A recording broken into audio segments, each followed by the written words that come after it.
Yeah?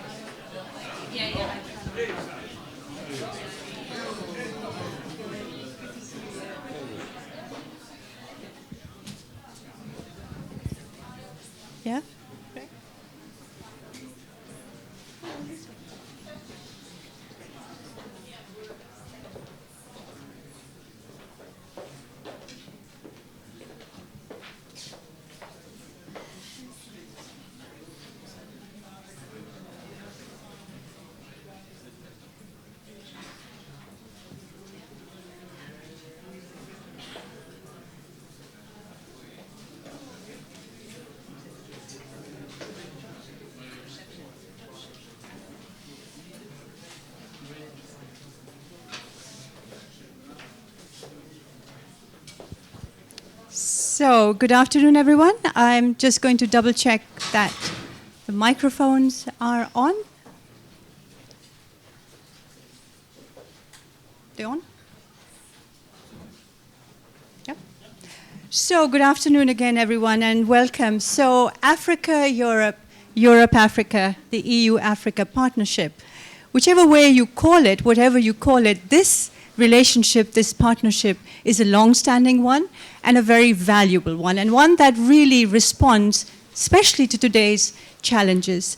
But while we all agree on the importance of this relationship, I think you'll agree that we also need it to be revitalized, re-energized, and modernized to take into account the challenges we face in today's turbulent and pretty challenging world. Having said that, it's clear that all of us here are working in different ways to revitalize this relationship. The European Union is doing it, the European Commission, the External Action Service, and we're here today because the Center for Global Development has brought out a report which is also about how you re-energize and reorient and actually define this relationship in the coming years. And this is an important moment to do that because, of course, we have a new EU leadership and we're hoping that, this will take it in a new, more positive direction. We at Friends of Europe, I'm Shada Islam from Friends of Europe, we're also working on this with the One Campaign and also with the Mo Ibrahim Foundation and the European Commission. So, in a sense, it's great minds think alike, and that's why I'm really delighted to be here today. So, some rules of the game. Mikaela Gavas from the Center for Global Development will present a PowerPoint in which she will define and underline some of the salient points of this new report. After that, we have a very, very interesting and quite an amazing panel of experts and policymakers who will join me here on the platform, on the stage. We have Stefano Manservisi, Director General for DG DEFCO, and Stefano, of course, is one of the most eminent, I have to say, active policymakers on development, and I've always cherished our partnership, Stefano, and will miss you very much when you retire. But thank you very much for being here. Also with us, Her Excellency Sena Siao Boateng, Ambassador of Ghana to the European Union. You will join us here on stage as well later on. Mikaela, of course, will stay with us and take questions. We have Mr. Ambroise Fayol, Vice President of the European Investment Bank, and last but not least, my dear friend Koen Verwake, Managing Director for Africa at the External Action Service. So without further ado, Mikaela, this is your show. Could I ask you to come here, please, and present the salient features of your roadmap for changing this relationship, please.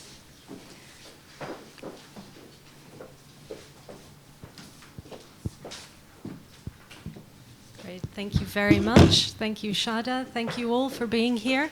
It's a great privilege for me to stand here and present the Center for Global Development's roadmap for the new European leadership. This is a joint effort by a number of researchers from CGD, some of whom are actually in the room today, so please feel free to corner them when you have a chance. So, what I'm going to do is very briefly tell you who we are, because I'm sure some of you do not know us. I'm going to go on to talk about our motivation for the roadmap, and then I'm going to set out our proposals. These are proposals for how we think the new EU leadership can move from an aspiration of an EU-Africa partnership to reality. So we are a non-partisan independent think tank. We're based in Washington, D.C., in London, and in Brussels. And we mainly focus on the intersection of developing countries and the governments and institutions that can help them deliver the greatest progress. So we conduct rigorous, impartial economic research. And what we try to do is design very practical policy solutions, as well as spur intellectual debate and critical global development conversations. Some of the key work that we've done are on the slide, including incubating the landmark legislation. This is the BUILD Act, to strengthen U.S. development finance and the new U.S. Development Finance Institution. We've designed the advanced market commitment for vaccines. We've created the cash-on-delivery aid model, as well as development impact bonds. And we're the architects of the Commitment to Development Index. This is an index that ranks countries according to how beneficial their policies are towards developing countries. And finally, we also convene an annual conference of development leaders for critical learning based on practical experience. So, why a roadmap? Well, we think the arrival of a new leadership team in Brussels actually provides a major opportunity for Europe to rebuild, rethink a partnership with its continental neighbor, Africa. Why? And why is this so important? Well, firstly, because the scale of the development challenge in Africa is huge. By 2030, around 1/4 of Africa's population is expected to be living in poverty. The continent will contribute more people to the workforce each year than the rest of the world combined. So to avoid mass unemployment, African economies will need to create more than 18 million jobs per year. And yet, trade, investment, and productivity lag far behind other regions. Add to this the threats posed by climate change, large-scale epidemics, and rising debt, and it's clear that Africa needs development partnerships now more than ever. Secondly, the region's underdevelopment has serious consequences for the EU. We are already seeing these. So Africa's vulnerability has contributed to the influx of refugees and migrants. This has rocked the EU's internal cohesion. It's empowered populist forces, threatened the survival of the Union. But it has also come at a high opportunity cost for European investors, consumers, and employers. A prosperous Africa would provide new opportunities for investment, cheaper and more varied imports, and a ready supply of skilled new workers at a time when Europe's working age population is in serious decline. And thirdly, the EU is well placed to offer Africa a mutually beneficial partnership. We believe the EU has the ambition, the tools, and the opportunity to build a true development partnership with Africa. It is already Africa's largest trading partner, investor, and development assistance provider. The EU-Africa Alliance, announced last year, was an important first step. So our roadmap attempts to outline how this vision can become a reality. In our report, we examine specific policy areas. We look at 4 areas: migration, development finance, trade, and global health. And what we try to do is present actionable proposals that the EU's new leadership can take forward. Now, we do not contend that these are the only areas where the EU can make a difference.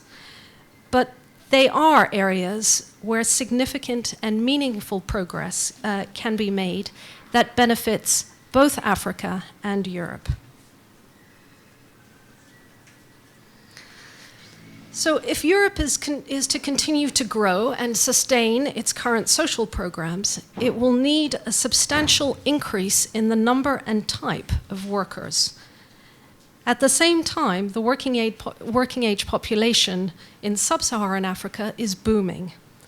While most of these new labor market entrants will join increasingly developed local economies or migrate regionally, others will seek work in Europe.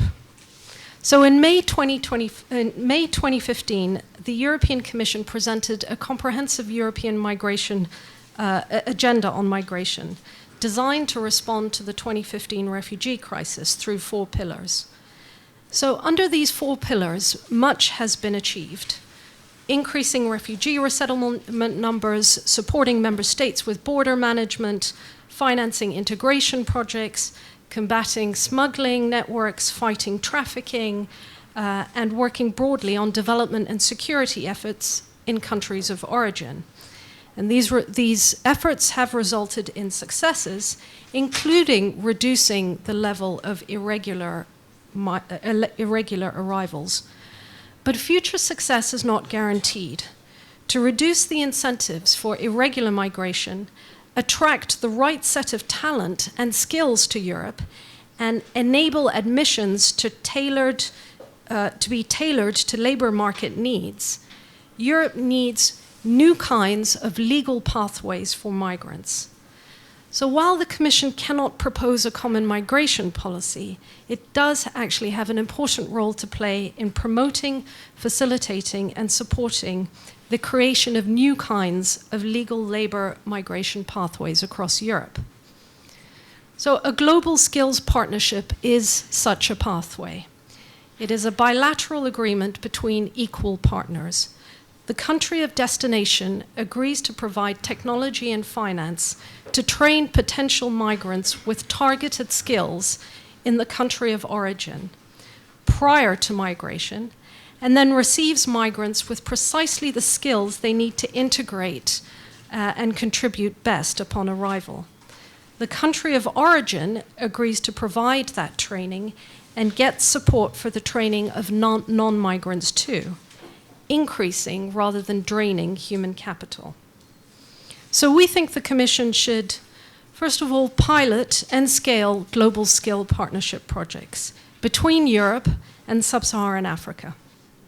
The Commission is already supporting similar projects through its Mobility Partnerships facility and should continue to do so by expanding and diversifying the financing and support available, and by providing and promoting the opportunity among member states based on the current and emerging needs and priorities. And secondly, we believe the Commission should pilot global skill partnership projects within Africa. The Commission can finance partnerships between a country of origin, say Niger, and a country of destination, say Tunisia. And this would create a complementary workforce that helps alleviate pressures for both countries. So investment in projects in sub-Saharan Africa have great potential to achieve high development impact.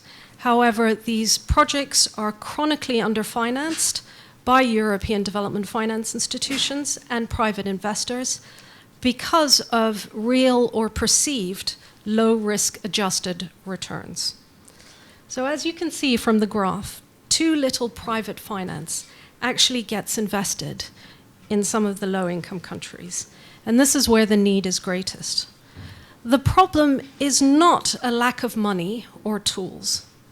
It is that the development finance institutions are not incentivized to make riskier investments in underserved markets due to operational, institutional, and behavioral impediments. Then in 2017, the Commission launched an ambitious program of investment mobilization in Africa and its neighborhood, the European External Investment Plan. This plan actually has a vital role to play in pushing the development finance institutions beyond business as usual and incentivizing them to mobilize investment for higher risk markets. But is it actually doing this? Well, the evidence to date suggests it is not. And the main problem is that the external investment plan is troubled by a lack of a clear policy steer on its multiple objectives. So is it intended to operate as a high leverage fund, mobilizing the maximum quantity of investment for a given input of EU budgetary resources? Or is it supposed to be a high risk fund, mobilizing investment for underserved markets with low risk adjusted returns? At the moment, it is unclear which one of the two it is. Furthermore, the criteria for actually selecting investment proposals for EU support are relatively vague. So what this means is that the development finance institutions have maximum flexibility to propose investment programs that suit their objectives, their specialization, and their risk appetite. So without any political steer or competitive incentive, the development finance institutions are unlikely to undertake more complex or risky investment programs that are having trouble getting off the ground. Rather, they may simply use the Commission's risk-sharing tools to increase the expected return of investment that is slightly suboptimal or worse, already commercially viable. So the problem is that the Commission, through its instruments, is not pushing the development finance institutions much beyond their day-to-day operations, and in some cases may even be merely subsidizing the institution's business as usual. So the external investment plan and its risk mitigation tools could mobilize investment where the need is greatest. And in order to do this, the Commission needs to, number one, clarify the strategic objectives of external investment and steer it towards leveraging high-risk capital for underserved markets. Secondly, explicitly focus assistance on the poorest countries through very clear project selection criteria. And then thirdly, and importantly, federate the development finance institutions and focus on steering policy, encouraging best practice, and harmonizing procedures and results. So Europe has a vital role to play in stimulating export-led growth in Africa. Not only is it the region's largest trading partner by far, accounting for more than 1/3 of African countries' exports, it is also a key champion of Africa's regional integration efforts, specifically the new African Continental Free Trade Area, which was ratified in May 2018. So the EU and its member states are both a vital financier of the African Free Trade Area and an important proof of concept that economic union is attainable, sustainable, and mutually beneficial. The EU's trade policies for developing countries compare favorably to other advanced economies in certain key aspects. It is amongst the most open trade regime in the world for poor exporters. In fact, 52 out of 54 African nations pay low or no tariffs on their exports to Europe. And it provides substantial amounts of aid to stimulate trade, of which 60% is directed to Africa. However, there are certain long-standing non-tariff barriers to developing country trade that stain the EU's record. In our roadmap, we recommend that the Commission, number one, reform EU rules of origin, which determine where imports originate from, and therefore which tariffs are levied on them. These currently make it difficult for African countries to export products that include materials from elsewhere, and so hinder regional value chain creation. Secondly, reduce agricultural subsidies, which unfairly increase EU agricultural supply and lower prices on world markets at the cost of other nations. And then thirdly, ensure aid for trade is maximally effective by actually tying payment to results.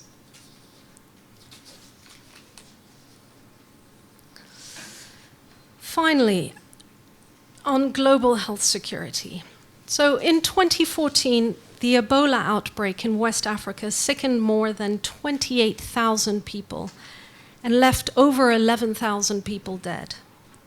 As the outbreak spread through Guinea, Liberia, Sierra Leone, disrupting markets, healthcare, and routine government services, the international community struggled to mount an effective response. 5 years later, global preparedness remains low, as shown by the most recent Ebola crisis in the Democratic Republic of Congo and Uganda. However, pandemic response is not just an issue for developing countries. In times of increased globalization, interconnectivity, and global supply chains, health security is truly a global issue, and Europe has a responsibility to protect its citizens. This means preparedness at home and abroad. It's estimated that $4.6 billion a year is required to finance preparedness, and that's significantly less compared to the predicted economic loss of $60 billion per year if a pandemic occurs. But countries are just not adequately prepared to handle these complex, large-scale outbreaks, and existing funding mechanisms focus on response rather than preparedness. So total European Commission spend on global health in 2018 was around $38.9 billion. Of this, $2.9 billion went for Ebola, 272,000 for Zika, and approximately 71,000 for antimicrobial resistance. But as of July 2019, the EU has committed around 50 million to the Ebola response in the DRC, with around 4 million to increasing prevention and preparedness in neighboring countries. So the EU has shown promise. But commitment by individual member states is inconsistent, and efforts across the European Commission's Directorates General is fragmented. So while, for example, the Commission is a member of the Global Health Security Initiative, only 10 EU member states are members of it. So although the Commission's role is mostly limited to coordinating among member states, within the Commission itself, health security priorities and responsibilities are managed in a very segmented manner between the DGs.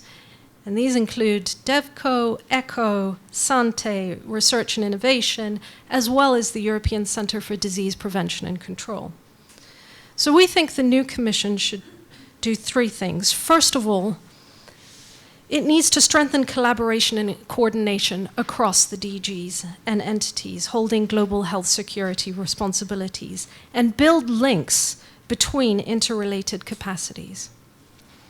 Secondly, it needs to prioritize global health security and preparedness in the Commission's dialogue with member states. And thirdly, the Commission could develop a finance mechanism to increase sustainability, collaboration, and effectiveness on preparedness. A sort of a challenge fund could be established, which would help incentivize countries to invest their own resources and focus on progress towards mutually agreed outcomes. So Europe's new leadership has a unique opportunity to transform its approach to Africa into a sustainable two-way relationship based on a partnership of equals that is in both Africa's and in the EU's interests. Thank you very much.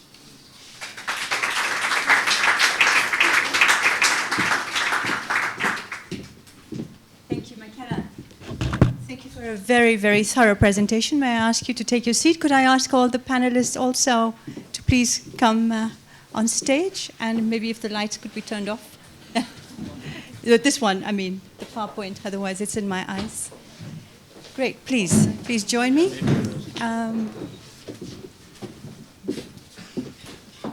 Thank you. Thank you very much indeed. Mikaela, thank you very much. And what I really do appreciate of your roadmap is that you've actually zeroed in on 4 key themes. A lot of us tend to go in all directions because when we look at this wonderful partnership, as you've said, we tend to take a very broad view and deal with too many things at the same time. It becomes a laundry list, right? That's because we're eager for change. But I like the fact personally that you've really focused on migration, which is of course a challenge that has jumped up the EU agenda, trade, development financing, and health. And let me just explain to you how I'm going to run this. I'm going to turn to our panelists here to give their reaction to what they've heard, to the roadmap, to specific ideas, if possible, because we're looking for specific reactions as well, but also your own hopes for the future. But I do recognize, I see so many of you here who know so much about this issue as well, that I'm going to then turn to you and give you the opportunity to engage with Mikaela, but also with our panelists. So, Stefano, I'm going to kick off with you.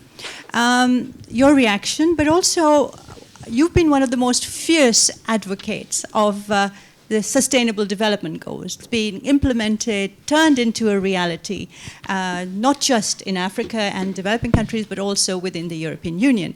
And I was just wondering, from your point of view, your vantage point, Mikaela, and the roadmap, how does that fit in with your own agenda and your very, very clear ideas about how to take this relationship forward? Please.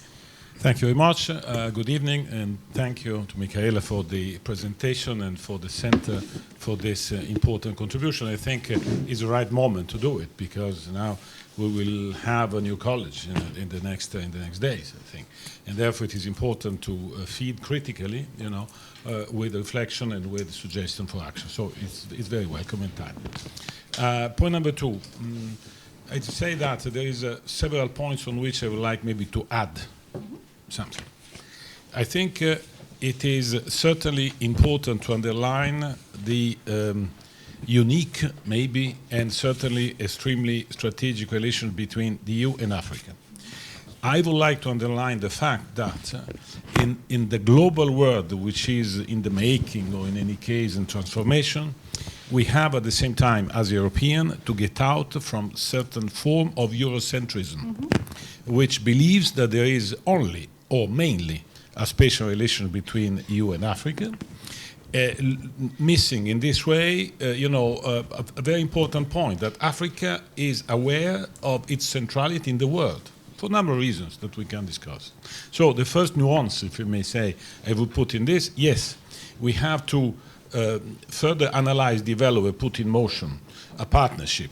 Then I enter a bit into maybe some of the orientation, but as Europeans, and it's something that I keep saying since a while, for the SDGs and for the analysis that we have of the world, we have to look at that for Africa a bit like Africans are looking at themselves.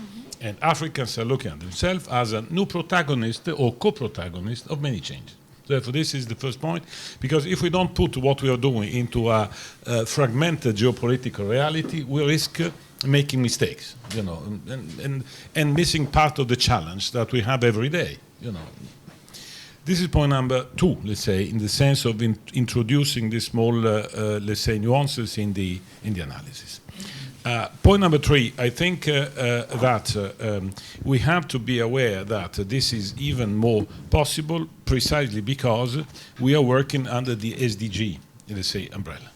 SDGs are very different from the MDGs in the past because they underline precisely the global challenge, and therefore they are sort of measurement of unsustainability of globalization. Hence, the necessity to do more as Europe as one. So it is an agenda for Europe integration, if I may say that in this way, because it is binding political on ourselves inside and is pushing us to be coherent and united in the global arena if we want to have a chance to contribute. And also because it is putting the accent not only or mainly in money distribution, but in policy setting. And I think that this must be very clear, since the beginning, because otherwise we'll get it wrong. And I have to say, since I guess we are speaking freely, in the sense of expressing not just the formal position, I think that within the Union and within the Commission, there is still extra miles to do. Because this, let's say, a specificity of the SDGs as a driver for many policy, let's say, choices, including the coherence, are far from having been fully taken. And personally, and with me many others, were fully, let's say, happy to see the president elected mentioning SDGs for the internal policy, European semester. For those working on this, it's a huge change. Huge change. And therefore, suddenly linking, obviously, what we have to do, our reform agenda, our sustainability agenda, with our external action. It's not just talking about our values, solidarity, etc., but accepting to measure that and to link with it. So this is hugely important. And for me, and for many of us, by the way, it's a relief. Because, to tell the truth, this has not been perceived for long years, including in some government of our member state, but certainly in the Union. Allow me to be very, very frank, because otherwise we will hide a bit of things. Now, third point is about some of the inputs. Now, this is not only for me to comment, but simply to say that migration is, in my view, put the accent on the legal path is necessary. This is the part in which, being global, being the trust fund, being other things, we have been very modest for obvious political reasons. Obvious, But we have also to underline a couple of things in order to go along the path that you have designed. Is the question of the doing together and the cooperation, which is not always supported by EU rules. In other terms, for labor market, numbers of workers which can have access, there is no Commission competence, no Union competence. And therefore it is important, if I may suggest, to introduce a strong alliance with the economic actors. Because at the end of the day, we will have a single market which is integrated economically with big conglomerates, European multinationals. So in any case, economic sectors which are integrated by filière. These economic sectors are in need, first and foremost, of workers. Presumably, not only, but presumably also from outside. Hence, since we cannot enact a directive which is saying this, that, and that, I think that we have to build progressively this migration policy on the labor market side with the economic actor of Europe. So if we have a single market of economy and a single market of labor in terms of European worker, well, in a sense, we have also to establish some common rules, the system according to which, according to rules, each member state is responsible for the quotas, for the numbers, at the end of the day will clash inevitably with what is the single space, and migrants, even under schemes like the one you just, are interested in our single market, not just the market of one country. Therefore, we have to work on that. And the second, the integration policy, equally, because integration policy also are national, by definition, because we cannot harmonize integration, even if the points you highlighted are the crucial one. Language, civic education, etc., etc. But also here, we have to work very much with the civil society in order to identify what are the drivers for then choices which are made much more local. I think in migration terms, this is probably the most important, and let's say a better organization between, let's say, what we are doing and the Minister of Interior in delivering visas is crucial, because, there is nothing worse than to open a path which then is stopped because a visa is not delivered. This is a powerful disaster. Then I will stop maybe here because there are many other things, but I will have things to say also on trade in air, but maybe in the framework of our discussion. Thank you. So, Stefano, I'm Mikaela, so I think we've taken on board that I think what the point Stefano is making is about involving the economic actors and civil society, and I think that is a very important input into your work. So thank you very much indeed for that. And of course, the focus on SDGs, I think you've made it very clear in the roadmap as well that that is where you're headed. So thank you very much indeed. Ambassador, I wanted to get your reaction. Stefano also made one point, which I thought is reading it, I also had that reaction. It is very Eurocentric, isn't it? Did you feel that way? And if you did, what would you suggest as kind of countering it or balancing it? Thank you, Shada, and thank you for how you're moderating this session. And Mikaela, thank you very much for highlighting these issues. For me, and following up from what Stefano said, it has become clear that we in Africa, we've realized that our relationship with Europe, it's not going to be business as usual. This is a good and positive feeling, and that means that we both will sit around the table or are sitting around the table to discuss how our future relationship should be fashioned out and what framework to put in place to make sure that it is a win-win situation, it's mutually beneficial in the areas that Mikaela has highlighted. Let's take our continental free trade area coming up. This is, we're supposed to kickstart in July 2020. But before we get there, have we addressed issues between ourselves?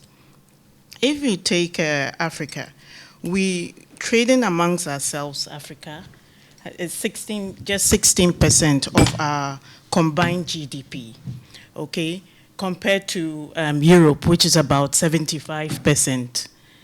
How is Europe doing this? Have we sat down to look at how to encourage ourselves to trade amongst ourselves? What are the modalities?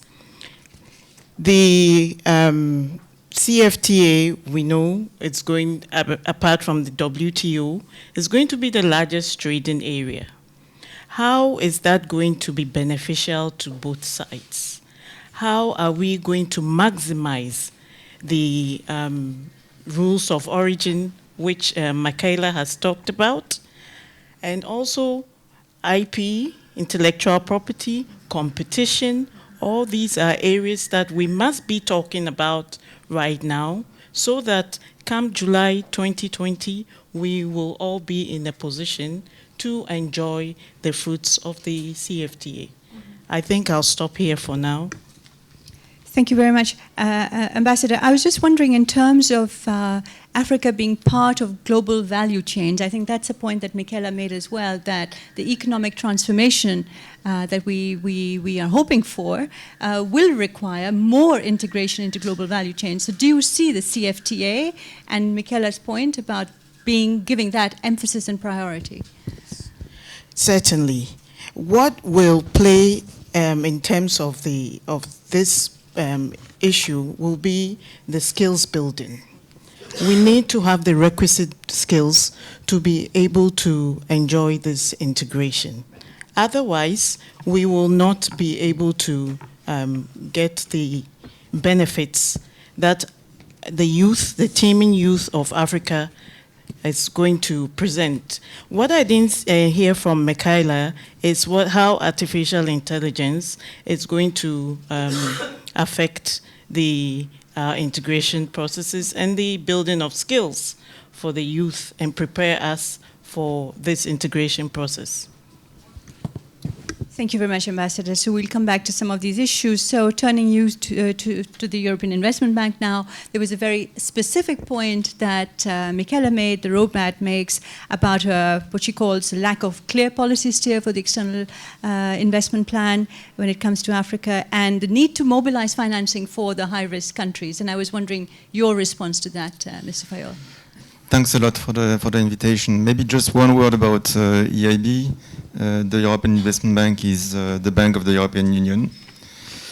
And most of our activity is within the European Union, but we have more or less 10% outside of the EU every year in close cooperation with the European Commission and the EES. and a very good part of that is in Africa. Last year we have done 3.3 billion euros of projects financing in Africa. 3.3 billion euros. I would say that in good part what Mikaela says is right, and in good part it is also, you always have a lag that you feel about institutions with the glasses of what was the situation 5 or 10 years ago. Because the situation that you have presented is true, that the financing is not necessarily going primarily to low-income countries. At the same time, it is true that things have changed. We have, for example, in the implementation of the Cotonou Agreement, the ACP relationship, which is mostly in Africa, we have introduced a window for financing within the investment facility those projects with higher risk and higher development impact in the private sector. And that is quite successful, and I think member states are very happy with the way we are dealing with that. I would also say that where we can help is to crowding in private sector resources and mobilize private sector resources, because it is clear that the needs are so huge that we need to find ways to either create efficient markets. For example, we have, with a big asset manager in Europe, launched an initiative because green bonds are issued in the north and climate challenges are global. So how do you manage to have funding of green bonds to be issued by financial institutions in developing countries, often in local currency? And that we have committed that we would buy these bonds so that we can try to develop the market, and that is also something that is quite important. I will finish there. I think one of the things that we have tried to develop in the recent years as an institution that is putting, the policy priorities first, that is developing the links with European institutions. One of the things that we have tried to do is to convey the message, a positive message in Europe about what is going on in Africa. And there are plenty of things that are not known enough. The private equity market is developing quickly in Africa, and it's a very interesting one that we finance through equity financing. We have developed what we call sustainable awareness bonds, which is, you create links to what Stefano mentioned about SDGs. We've selected one sector, for example, water projects, and we issue bonds that are going to finance only these kind of projects, linked to the question about result management and how we can measure impact, which is going to be key. Final comment. I personally was surprised that climate was not one of the items that were looked at, because I think it is absolutely a priority for our bank, but it is a priority in general. And it is a priority for Africa, certainly. And conversely, I think the priority put on health issues is very well taken, and we need to do more in the health sector. We need also, maybe we can discuss that later, but when you talk about financing in Africa, of course, you need to take into account the fact that there are more and more concerns about debt levels. And that has an impact, especially for a number of low-income countries. This has an impact about the ability to increase financing, but not to increase the prospect for having a debt crisis in the future. Thank you very much, Mr. Fayol. I am going to give Mikaela the floor after you've all commented. So I think these are valid questions that are being put to you. So Koen, I made a very, very quick introduction to our panelists, and I'm assuming that everyone here knows everyone because we are working on the same topics for so long. But Koen was, of course, the first EU ambassador to the African Union. And, you know, Stefano made a point that I think is very important, which is that it's not just about Europe in Africa anymore, you know. And Africa is part of a chessboard, geopolitical chessboard.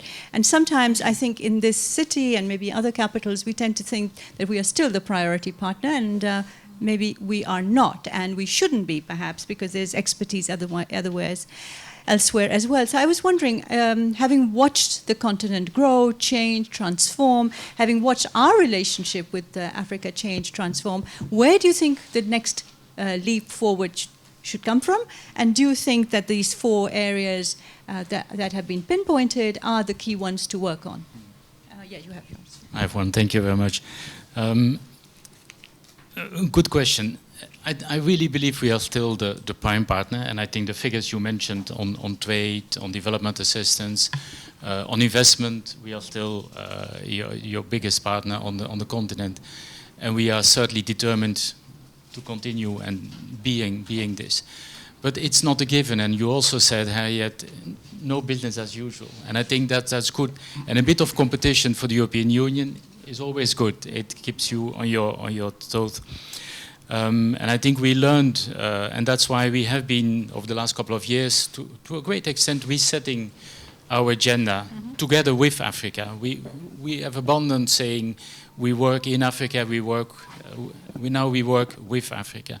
And at the last summit of the European Union with the African Union in Abidjan, to a certain extent, we have reset the agenda. And all the elements we are discussing here have been introduced then. In particular, the focus on economic development, the focus on investment, the focus on job creation, because that's what our African partners have asked us to do. And that's linked, of course, also to skill development and the global health issues and so on. So this is now firmly on the agenda, and I believe that the 4 areas presented by the center fit very well into it. But it's also, I agree, a critical moment because we have to deliver on this. And it's not only a new commission that is coming, we are also discussing our new financial cycle framework. So for the first time, we are resetting our policies, and we can link it with a new financial cycle. So we have to ensure that the new policies are implemented in the future. Of course, the 4 areas identified, and you mentioned it, there are only 4. Ursula von der Leyen, the president-elect, when she made her first speech, she said we need a comprehensive agenda for Africa. Africa was one of the 2 geographical areas she mentioned in her speech, the Balkans and Africa. So it shows already the importance she will attach to it. And I think it is important to keep this comprehensive approach. Of course, we have to identify specific areas, and I will comment on them, but it needs to fit in a global approach, and I will come back to that. On migration and labor migration, legal pathways, as Stefano said, I think this has been the weakest link in our approach towards migration. We have a full, what we call the Valletta agenda, working on the root causes, combating trafficking, working on return and readmission, and also legal pathways, and it is one we haven't developed. And I think it's rather smart to see how we can link labor and skills development with migration. And in that sense, I think it is a positive proposal, and we can develop it further. It is important also because we should not see it only from Europe-Africa perspective, but also Africa internal. 70% of migration is African. You have your free movement regulation now, decision, which is critical for integration. We see what is happening in South Africa these days, the tensions. We all are confronted with the same problems, challenges, and I think together we can help overcoming them. On the external investment, yes, and I will not dwell on the mechanism. What I would like to say here, and for all these areas, you need to work together. It's not just us de-risking, promoting, it's also our African partners creating the right business environment, the right investment environment. And that is critically important, and we do quite some work with the European economic development on this. And which is linked also to trade. I still sense a bit of a negative perception on the economic partnership agreements, which I think are not justified. But it is at the continental free trade area which is now the game changer. And I think the rather clear and very clear policy decision also by President Juncker to say our economic partnership agreements are now at the service and a building block for the continental free trade area is, I think, something that really changes the terms of discussion on the EPAs and how we can make them. But I agree also that Europe is the most integrated internal market, and I think this is something we should benefit.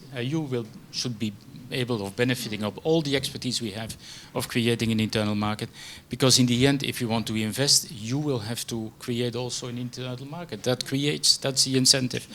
So these are some areas so comprehensive. We don't talk about security, we don't talk about instability, the overall governance remains important, and then a reciprocal commitment.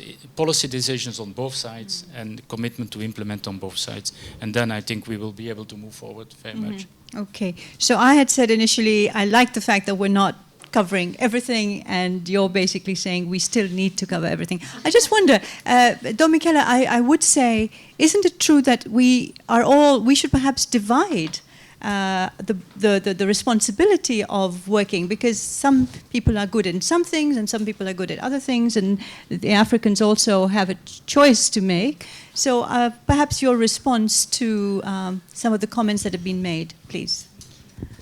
Thank you very much, and all very, very useful comments.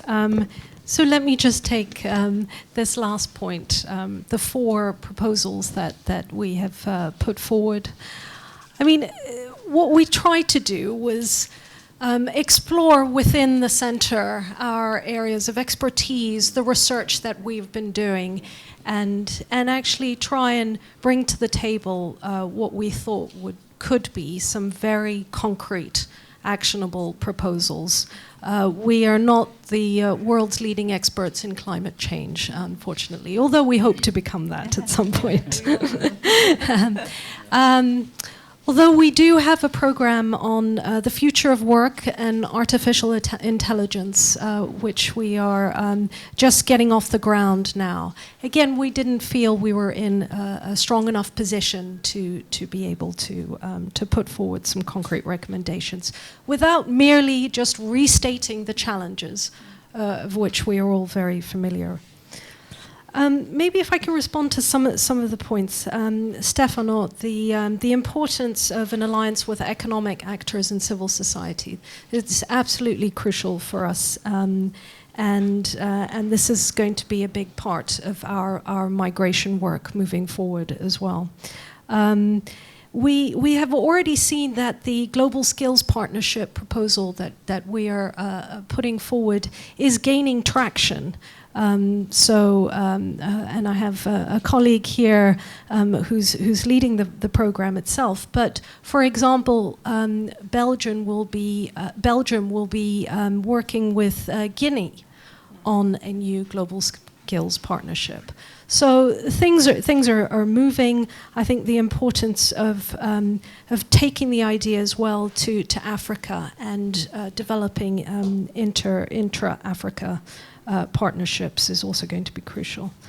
The problem is, as the ambassador has said, this is in terms of the relationship between Europe and Africa. It is not a level playing field at the moment. You do not have 2 equal partners sitting at the table, and so in order to get there, there is going to be a huge amount of upskilling that will need to happen in Africa, which is a requisite to, as you said, to accruing the benefits of integration. Debt levels, yes. I mean, we're aware and have been monitoring the rising debt levels in certain African countries. Of course, climate change is a very important issue. I've mentioned why. At this point, we haven't covered it. What I want to say, though, is that this, once again, this is not a strategy. We do not see this as a mirror strategy for the EU-Africa partnership. We are trying to take what we think is a rhetoric that is certainly moving in the right direction on the European side and see whether we can take it that step forward to actually make it a reality.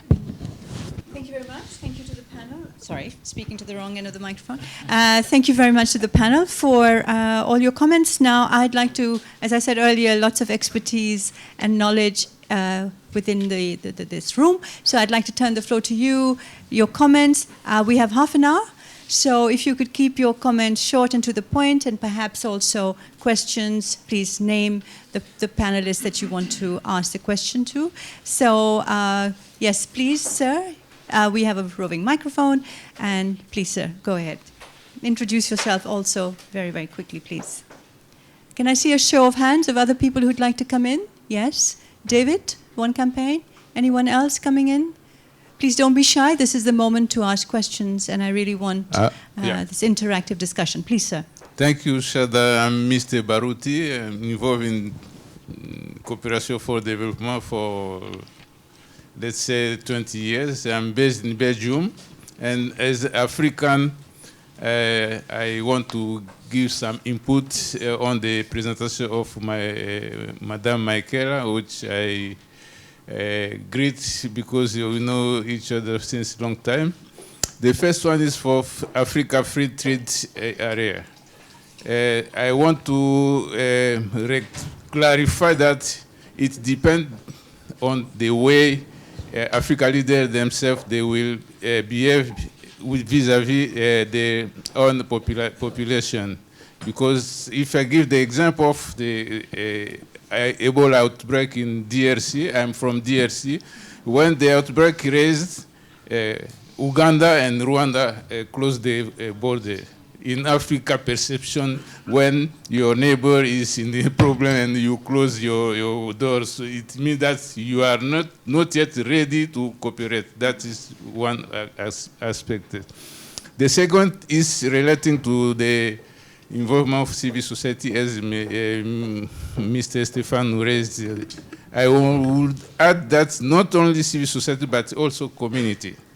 In DRC, in certain part of country, the number of deaths from Ebola outbreak raised because of misperception between community,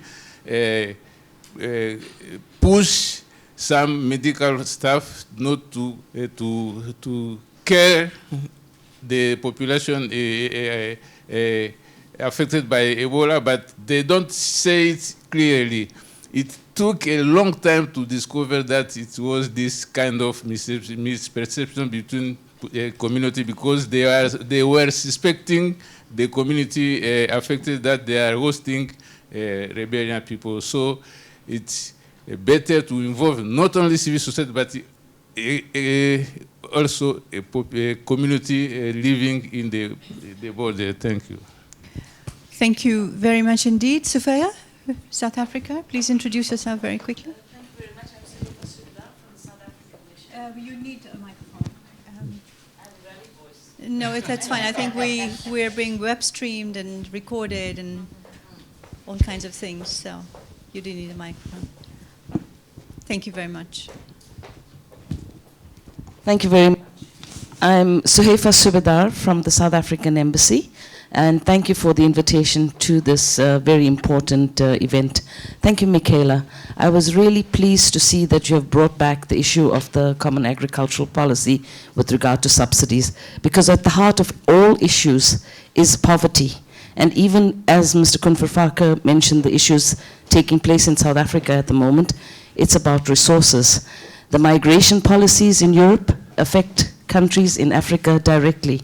And what we see are the results of all of this. So we need a very honest, frank conversation to find true win-win solutions, not just issues of migration in terms of securitization, but issues of migration in terms of development. What do they mean? How do we deal with these issues in terms of finding solutions that can actually work for all of us? Just to mention that with regard to the alliance of President Juncker, we all eventually welcomed it, although there was not really a consultation process. We see now that with the incoming president, there is a possibility of a Green New Deal, and we hope we can do things differently, where we can all sit around the table. Brussels is full of buildings with lots of spaces. All ambassadors here have plenipotentiary powers. We would like a full interrogation to discuss this, that it is not just made in Brussels and given to us in Africa. But thank you very much. We welcome the interest of Europe in Africa. Thank you very much. I'll go to David and then to you. Just David from the One Campaign. Thanks, Shada. You mentioned at the start that we've been working together on a high-level group on the Europe-Africa relationship that brings together former heads of government and multilaterals and business leaders and so on. And one of the interesting themes that has come out of that is the need for a shift in perception. I think among some quarters there is a perception that Africa needs Europe for development, cooperation, and many other things. But I think, over the coming decades, the shift will happen where Europe will need Africa for human capital, for people with skills, for the innovation and ideas that come with youth, as Europe gets older and Africa has a booming youth population. So I think we need to contribute to that shift, as well as having these very concrete ideas that kind of demonstrate that we're serious. The second point is about global norms. We all know what's happening in China with a very different kind of approach to democracy and development. We know what's happening in the US. It seems that Africa and Europe share a very common vision about how governance should take place, and I think there's a global role that those two continents can play together. And then the third point is just on resources. Mikaela mentioned that there isn't in reality an equal playing field, and there are massive needs for investment in human capital. So as part of the MFF process, we have been arguing that there should be an investment of 140 billion euros, particularly in things like health and education that will enable people to fulfill their potential and create businesses and jobs and make this all come to life. So I think we need to make those investments now rather than later, because that's the way that it will pay off. Thank you. Please. The gentleman there. Thank you. My name is Andreas Backhaus from SEPS. I have a question regarding the topic of skills and upskilling that you mentioned. So by upskilling and training people, for example, for European labor markets, you would start at the end of their educational career after they went through the schooling system in the countries of origin. And we would need to do that because we know that while education has expanded, learning has actually not. That the educational system is still very ineffective in providing people with skills for the labor market. Why do we talk about then upskilling of young adults instead of helping with the reform of the educational system in order to make it more effective in the production of skills for everyone there? Thank you. Thank you. Yes, please. Let me take quite a few comments and then we'll come back to you. Yeah, please. Thank you very much. My name is Matoya Wolf. I'm the representative of the Spanish Agency for Development Cooperation here in Brussels. Thank you so much for organizing that and for moderating that. And I would have a question both for Mikaela, also for Koen, and for the ambassador. On the EIP and your quite sharp criticism to it, first of all, just a comment on the EIP. It has just been launched, so somehow, so we cannot fight the results already. But you mentioned the climate investment, many in the for. So, what would be your three main recommendations on climate investment in different African countries? What would you recommend as the needed reforms for climate investment in order to foster real impact investment and also very much related to SDGs and Agenda 2030? Thank you. Thank you very much. Did I see? Yes, I did. Yes. So please, there's another hand up there. Marek Dąbrowski, Bruegel. The two things which I consider as very big obstacles to African development are continuing conflict and governance problem. They were not discussed in this report, but is anything here which Europe can do more than it did in the past to remove these obstacles, especially conflict resolutions? Thank you. Yes, the lady over here, please.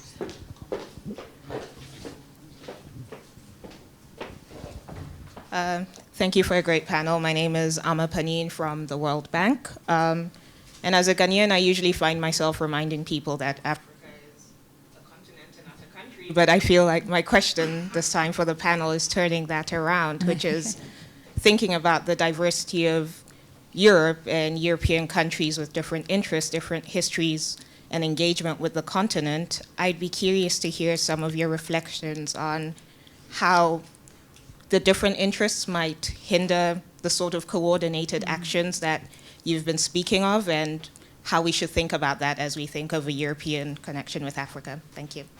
Thank you very much. Yes, please. Yes. Yes, we have been speaking about partnership among equals. We have been talking about the need to have a more political dialogue on these global challenges, and that the EU-Africa partnership is meant to really help facing these challenges. I would like to know how now you are doing a political dialogue with Africans, with the African Union, with the African bodies, political bodies, on the post-Cotonou agreement, because this is a key issue on the table now. And I've heard that it is rather blocked for the time being, because on one hand, there is a mandate to negotiate with in an SCP framework, but considering that Africa is not united or integrated, still cutting out the North African issues and so on. And the other one, there is the request of the African Union politically, which have been already raised in 2006 in the Lisbon first EU-Africa summit, that now Europe should consider Africa as a continent, as united, and therefore a new framework for cooperation and partnership should be developed. And therefore this is why African Union has been asking for a continent-to-continent framework. So I would like to know more about this issue, please. Great How question. we deal with that. Yeah, fine. And the gentleman just next to you, so.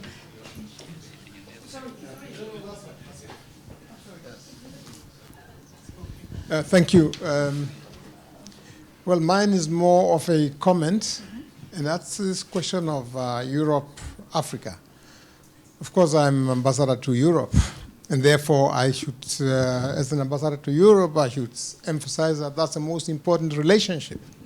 At least the ambassador to China will say Europe is most important. The ambassador of, I'm sorry, I don't know you yet, so ambassador Namibia, that's what I thought, yeah. Okay, yeah. Mr. Yes. Mubende. I thought you did. Yes, I do, Mr. Mubende. Which you do, yes. But I was surprised, was David was talking about that Africa needs Europe now and Europe will need Africa in the future. Europe has always needed Africa. Good point. You know, and it goes back. They needed slaves, and they needed raw materials, and it goes on. So let's get away from the perception that one needs the other more than the other. And that's why it's a partnership. And there is also complementarity in terms of economies, in terms of, I think that's, I just wanted to dispel that notion that Europe would need Africa in the future. Europe has always needed Africa. Maybe they needed Africa more than Africa needed Europe. And that's a historical fact.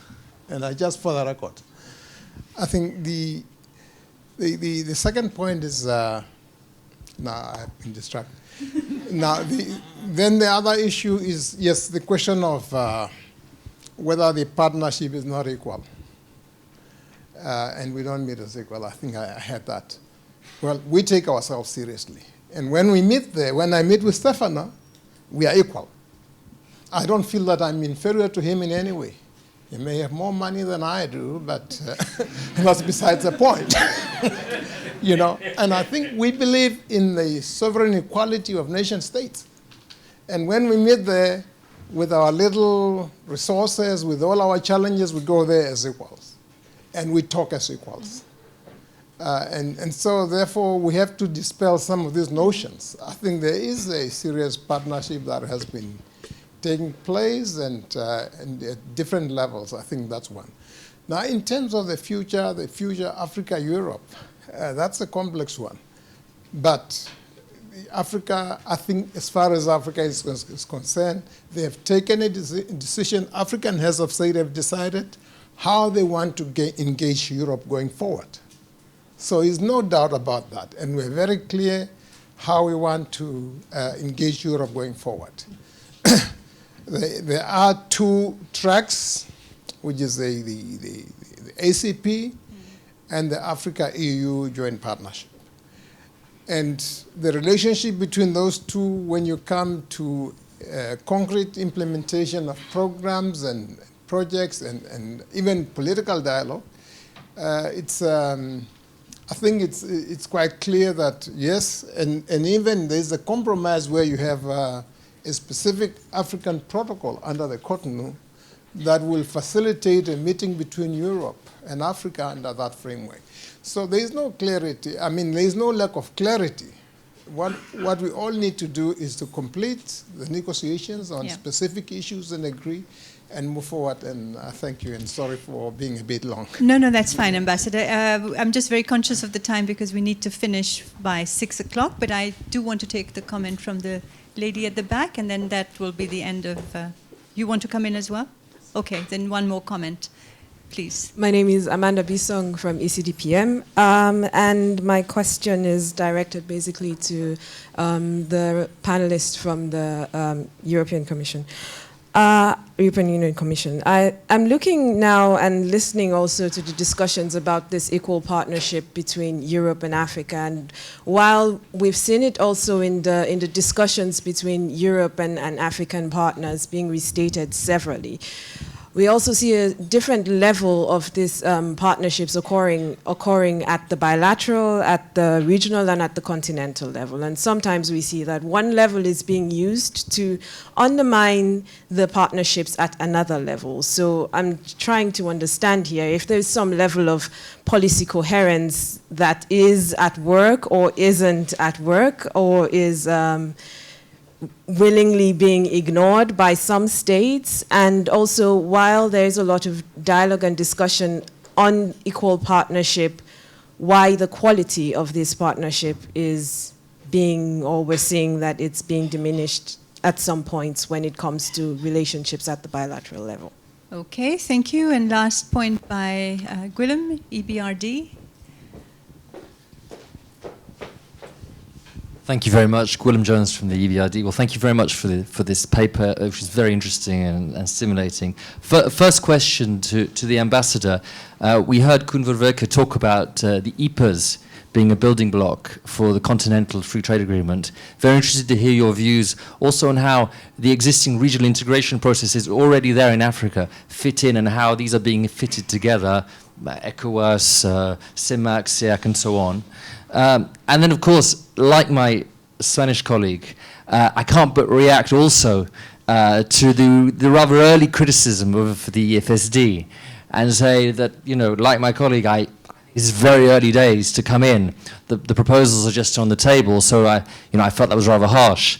But still, I hear what you say about wanting much bigger focus on fragile economies, and I'd be interested to hear from the panel, A, how it sees this, but also perhaps to reflect more broadly, because of course, you know, we're talking about the Continental Free Trade Agreement, we're talking about regional integration. So part of the underlying philosophy is surely also that we want emerging economies to be there to drive the growth and the attractiveness also of the fragile economies. So, you know, I always felt that the fact of keeping it open in the regulation between fragile economies and a broader focus was also because we want that balance between doing things in fragile areas, but also using the growth of the bigger emerging economies to help those in more fragile circumstances. And I'd be interested in the reflections of the panel on that. Thank you. Okay, thank you, Guillaume. Thank you, everyone, for your comments and questions. I'm going to go back to the panel. Start with you, Ambassador, if I may, to give your reactions. Please, panelists, don't jump on every single issue that's been raised. Just choose what you think is the most relevant for you. So, Ambassador, quite a few that are relevant for you. Thank you, Shada. That's comforting. So, the EPAs. For West Africa, we've had to sign the interim EPA because 2 of the countries in West Africa, the cocoa-producing countries, Ghana and Cote d'Ivoire, we needed to sign this because all our cocoa was coming to Europe. And being our largest trading partner, we needed to safeguard that commodity. Now, if you take SADC, the EPAS was, I can say, fully operational. In Central Africa, it was just 1 country, I think, and it didn't happen elsewhere on the continent. But the EPAS gave us it gave us a framework. It also gave us the ability to pull together the resources that we could all enjoy when we integrate our economies. Let's also take our regional trading blocks, like you said. The formation of ECOWAS, the formation of COMESA, SADC, all the different economic areas, is what we have used to pull ourselves together. Right now, we have all realized how important it is to maximize all the advantages that each and every regional area would have. If you go down south, and those in the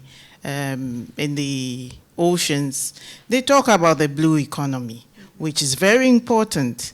If you come to West Africa, we have the commodities, we have the black gold. If you go elsewhere, the water resources. So we have realized that on the continent, we have all these, and through the regional economic communities, we are able to pull together our resources. And the heads of state, they have realized this and are talking together. The Inga Dam, the Africa we want to see in 2030, has brought together, we have open skies now, we have visa-free agreements being signed here and there. So you will realize that within the trading blocks and within our economic communities, it has helped us to fashion out how we can pool our resources together and work together towards this integration that we are all seeing. Thank you for raising that. My question, Gwen, the EPAs. And I also wanted to ask a question on the EPAs. Do we come, with the coming in of the CFTA, do we do away with the EPAs? No.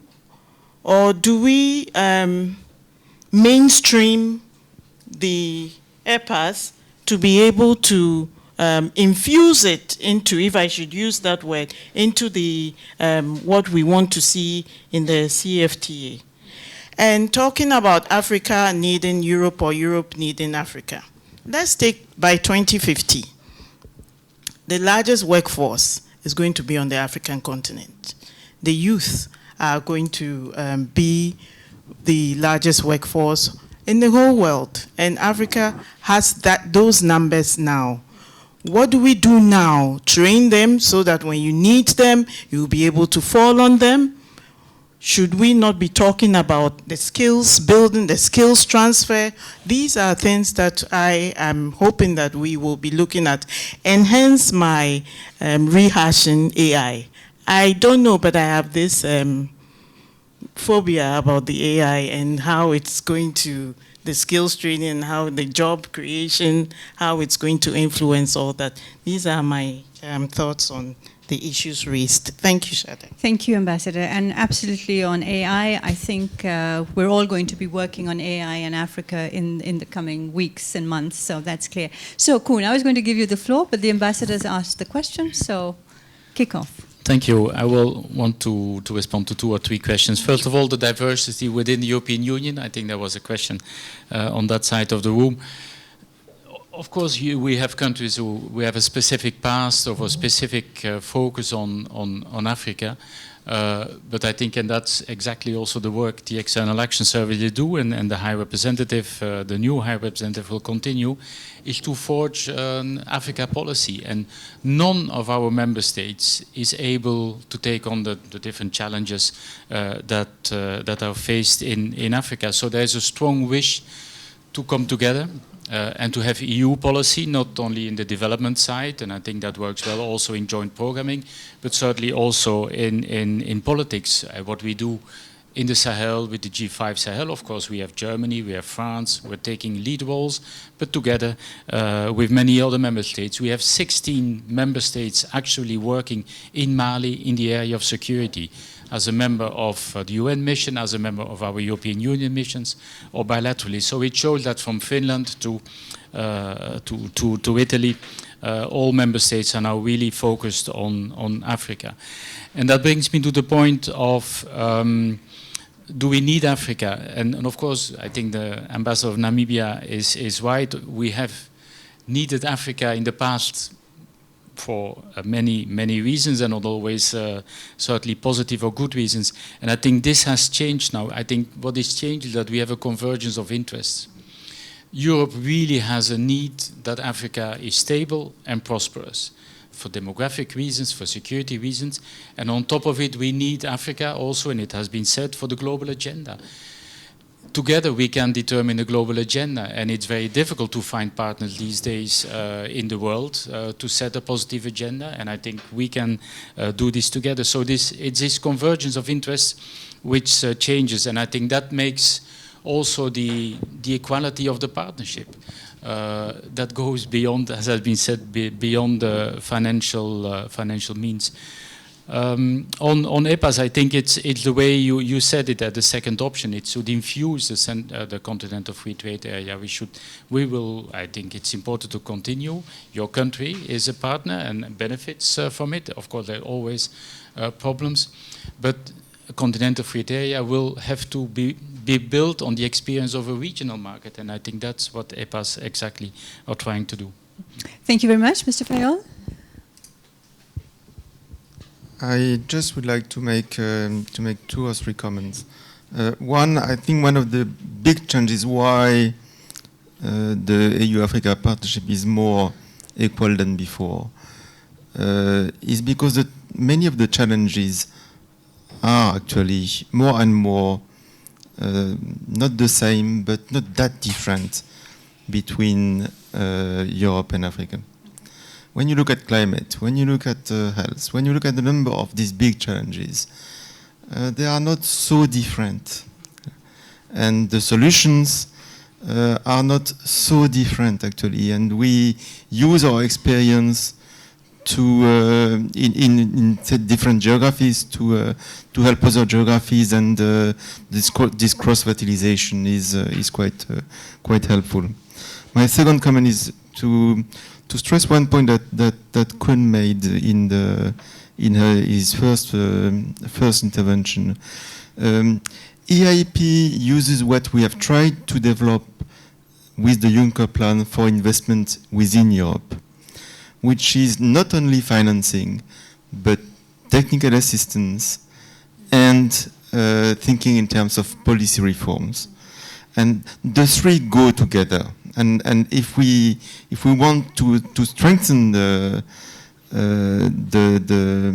investment possibilities in Africa, and we are a bank, we are not going to develop projects that are not bankable.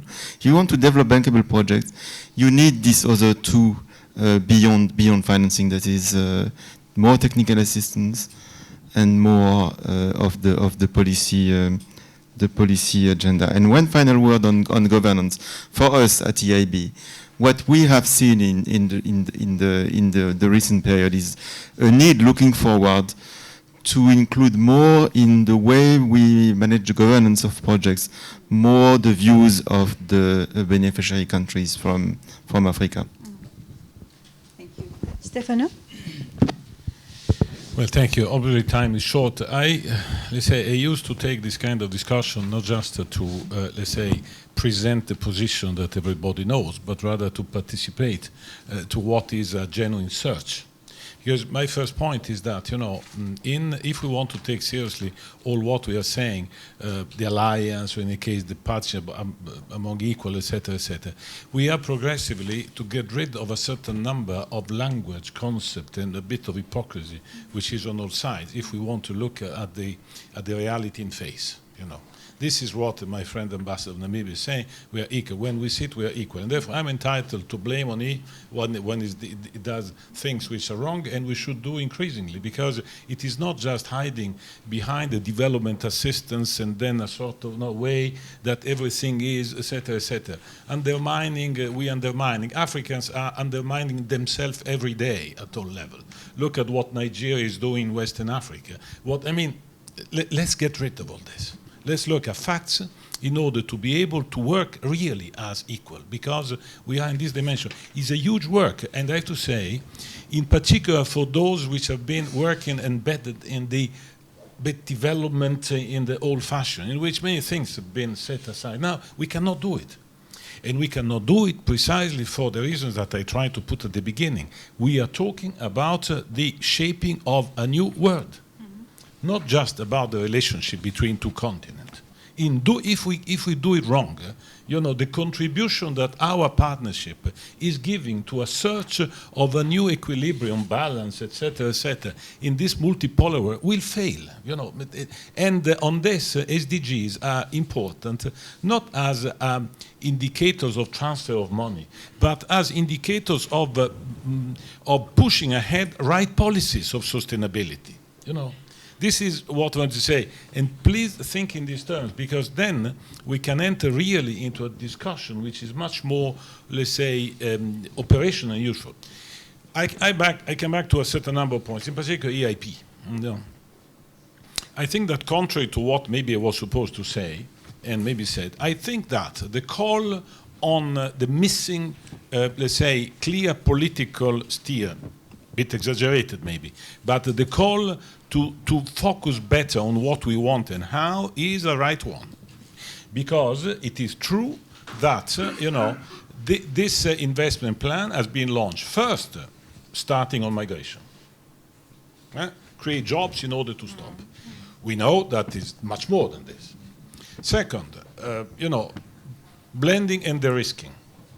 Yes, but blending and de-risk is not something that is invented in 2 days. If we are not able progressively to identify where this can add value in the vast world of what the international financial institution, World Bank and others are doing, then we're simply missing what is the new added value on this, which cannot be everywhere on everything.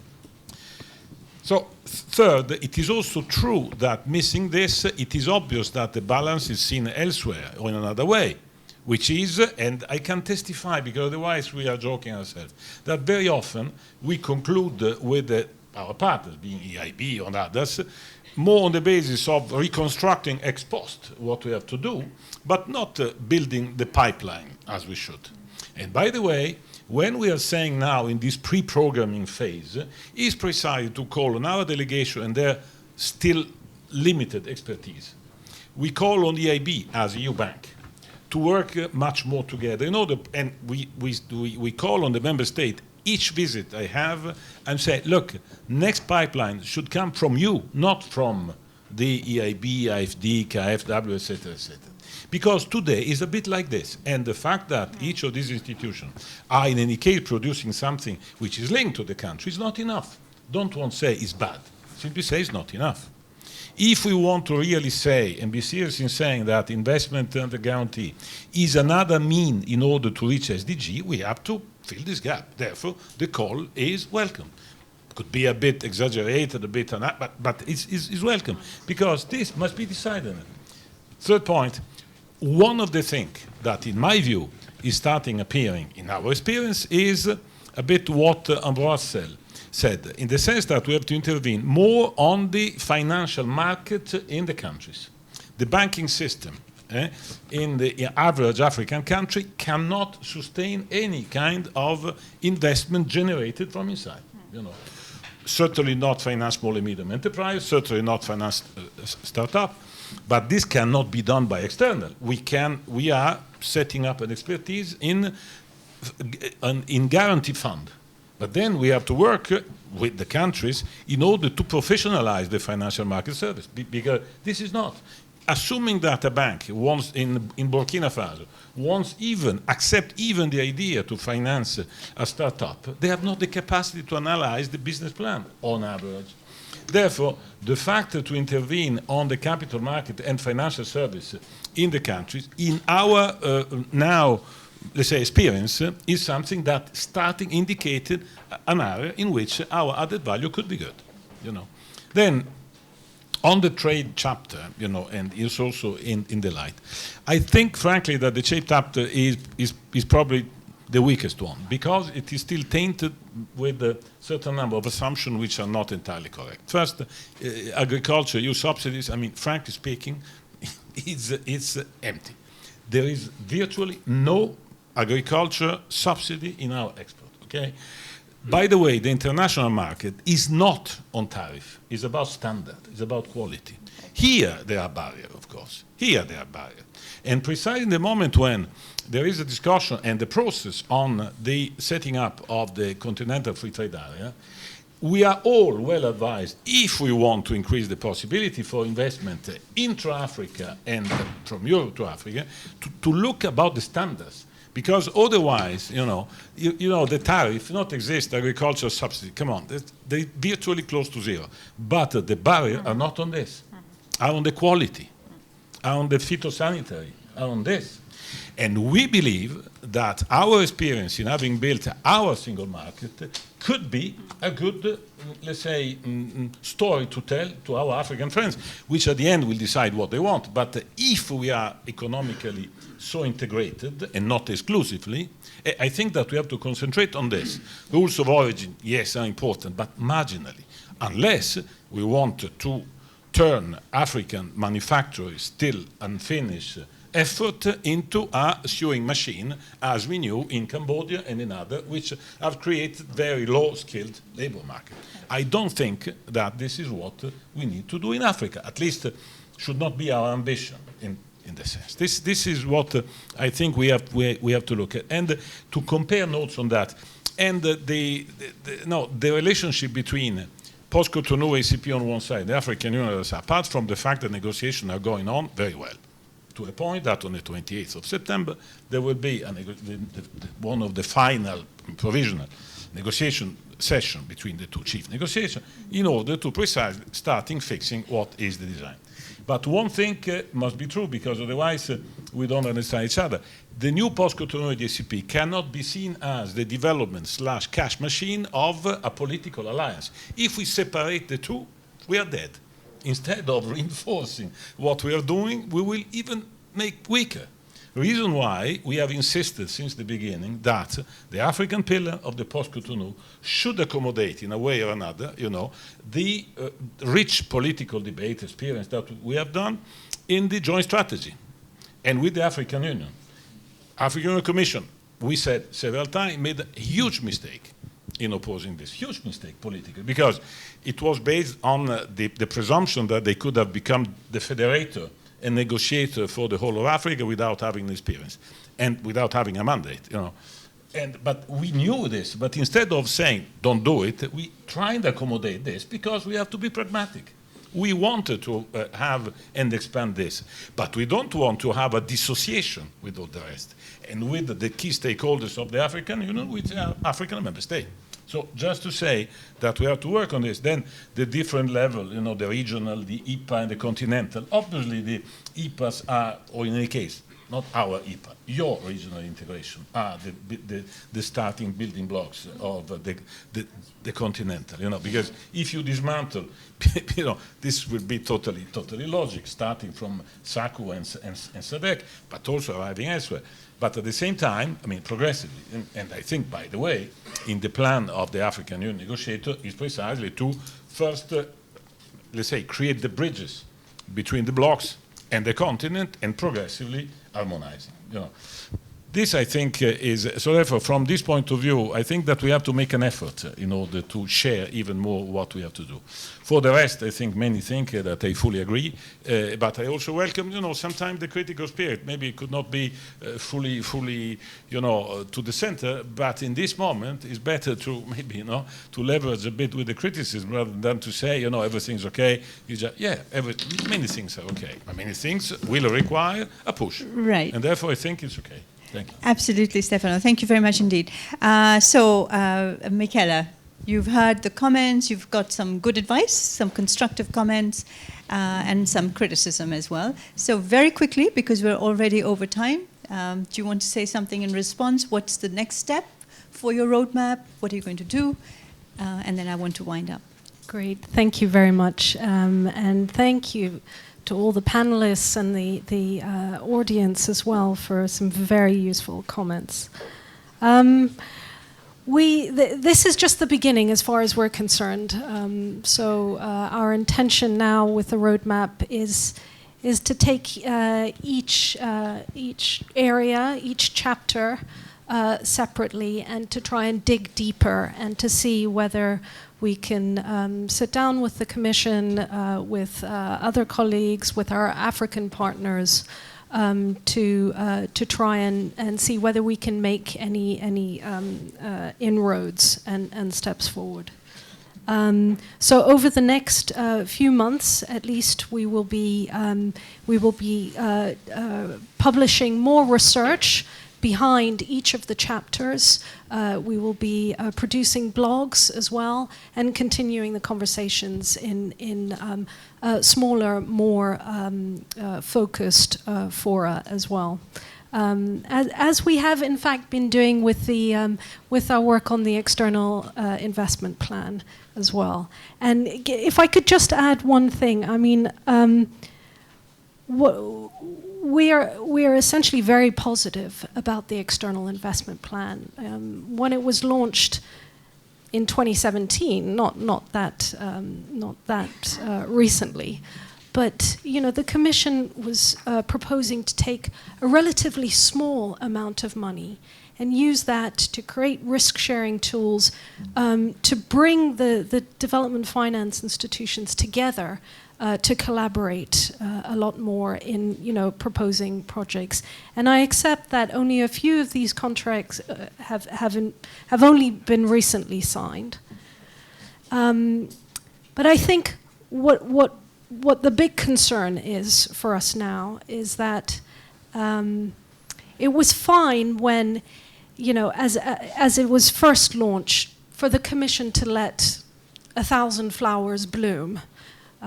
Because it was one of our Dutch colleagues who said, actually, this was like flying a plane whilst building it. And that's perfectly acceptable. But as the new Commission comes into office and the new multi-annual framework is finally agreed, which is proposing a massive scale-up in the use of these risk-sharing tools, there are certain preconditions that need to be met before that actually happens. And that is, it needs to be much more focused with a lot more money at your disposal. It's got to be focused on the initial intention, which was to mobilize investment where the need is greatest. Mm-hmm. Thank you very much indeed. We've overstepped our time limit, so I really need to bring this to an end. But Mikaela, your point is well taken. Just to wrap up, I think one thing that Mikaela said, I think is very, very important, is we're all working on these issues, all of you here as well, I'm sure, conditional on our areas of expertise. And I think that is something that is very important. And it's something that Stefano has also said, it's the importance of networking, working together, coordinating. We can't all in Africa and in Europe do the same thing, and we shouldn't, but we can divide our responsibilities. And important, crucial to work with Africans, and that means with African think tanks as well, Ambassador, just a note for you. Final point, I've been a journalist working for the BBC African Service. Koen knows that, Stefan knows that. And it's been an incredible voyage when it comes to Africa. I am so delighted now that this is not just a marginal issue that a few journalists and a few policy experts do when they're covering the global story. We are really deep inside the geopolitical issue, and we're deep inside trying to renovate, re-energize this question. My only point now would be with the One Campaign and Mo Ibrahim Foundation, we're really focusing also on women. Girls and women, education, skilling, upscaling skills for women and girls, because, Ambassador, you can appreciate that for us, that is, I think, really the way to the future of Africa. No women, no development. So thank you very much indeed, Mikaela, for asking me to moderate. Thank you to the panelists, and I think we have a reception now, so we're ready to go. Thank you.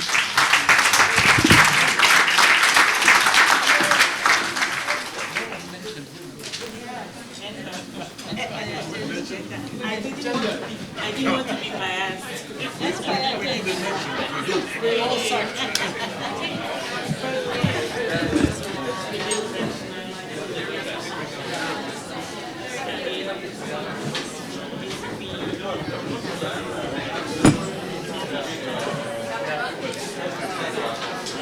For us, that's the challenge of the next summit.